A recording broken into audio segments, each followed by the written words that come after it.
पिछले एपिसोड में हमने देखा कि कैसे हरिद्वार की पावन भूमि पर बाबा गोविंददास जी महाराज की वाणी ने साधारण जनमानस को असाधारण श्रद्धा से भर दिया।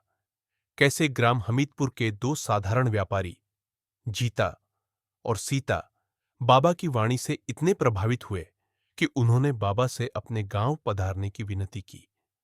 अब नए अध्याय में देखिए बाबा के चमत्कार। इस घटना के बाद जीता और सीता के घर आने पर बाबा गोविंददास जी ने कहा, बच्चा, अब हम वापस अपने धाम हरिद्वार जाएंगे। यह समाचार गांव में आग की तरह फैल गया। गांव से प्रस्थान करते समय नंबदार शीशराम ने बाबा के चरण पकड़कर कहा, बाबा, हमें छोड़कर मत जाइए। आप जहां कहेंगे वहीं आपका धूना बनवा देंगे। नंबदार शीशराम की विनती पर बाबा ने वही स्थान चुना जहां वर्तमान में मंदिर है। उस समय मंदिर के आसपास मोची जाति के लोग झोपड़ियां बनाकर रहते थे। नंबदार ने अपनी क्यारी में जगह देकर मोचियों को वहां से अलग बसाया। जहां बाबा का धूना है वहीं एक शीतल छाया वाला नीम का सुंदर वृक्ष था।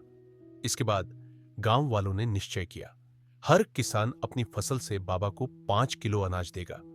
उन दिनों न मशीनें थीं न सुविधा। हर घर में हाथ से अनाज पीसा जाता था। सेवा कठिन थी पर श्रद्धा अटूट। संयोग से उसी दिन एक परिवार खातियों के घर एक वृद्धा के हिस्से 15 किलो अनाज आ गया। रात भर चक्की की घरघराहट चली। शरीर थक गया, हाथ कांपने लगे और उसके मुख से निकला, मोड़िया को भी आज अनाज भेजना था। यह केवल थकान नहीं थी, यह जीवन की पीड़ा थी। बुढ़िया यह कहकर चुप हो गई, पर बाबा की दिव्य दृष्टि से यह हाल जान लिया गया। जब वह वृद्धा आटा लेकर बाबा के पास आई तो बाबा ने वह आटा स्वीकार नहीं किया। उन्होंने कहा, आज के बाद किसी घर से आटा नहीं आएगा। और उसी क्षण बाबा ने फलाहार का व्रत ले लिया।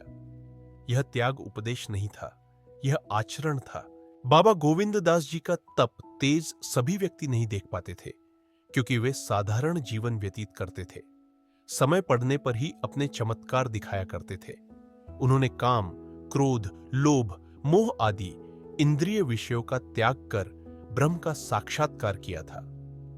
राजस्थान प्रांत के अलवर जिले में हुडिया जैतपुर गांव में एक नागपंथी संत पंचतत्व में विलीन हो गए। संत के निमित्त भंडारा किया गया, अतः चिट्ठी फाड़ी गई और बाबा गोविंददास जी के पास भी निमंत्रण आया।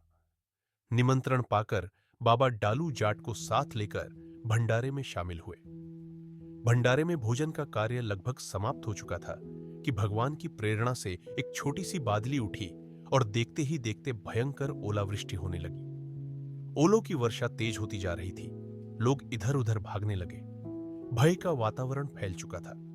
पर उसी समय बाबा गोविंददास जी अपने स्थान पर स्थिर खड़े थे। बाबा गोविंददास जी ने अपना चिमटा लिया और धूणे के चारों ओर कार लगा दी। सब जगह 5-6 अंगुल ओले जम गए, पर बाबा की दी हुई कार के भीतर एक भी ओला नहीं गिरा।